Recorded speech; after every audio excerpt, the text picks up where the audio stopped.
მოგესალმებით, მადლობა პირველ რიგში თქვენ, რომ ასე გაუთექლათ და გაუჩერებლად გახართ და იბრძვით პირველ რიგში ჩვენი ქვეყნისთვის და მერე ჩვენი ოჯახის წევრებისთვის.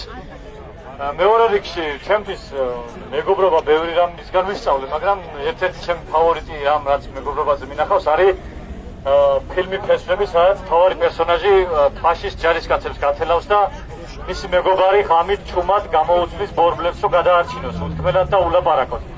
ერთ-ერთი ჩემი მაგალითი ეგ იყო მეგობრობის, რომელიც ბავშვობაში ვნახე და არ დამოვიწყდება. და ერთ-ერთი ჩემი მთავარი მონაპოვარი დღემდე რაც მიმაჩნია ჩემი პირადი მეგობრები არიან.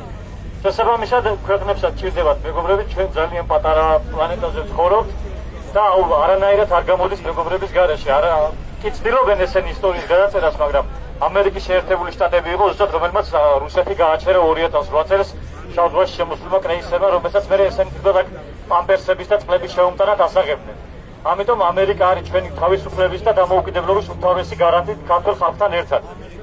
მადლობა უნდა უთხრა ჩვენ მეგობარს, მხოლოდ რა თქმა უნდა, რომ კიდევ უფრო დაჩქარებით მიიღოს ეს აქტი და საბოლოოდ მოვიშოროთ ეს მოღალატეები, რომლებმაც ვერ შეიგნეს დღემდე რასაც აკეთებენ და დაგინებით და გინებით ცდილობენ რომ დაგვაჯერონ თვითონ რუსულ საქმეს არ აკეთებენ.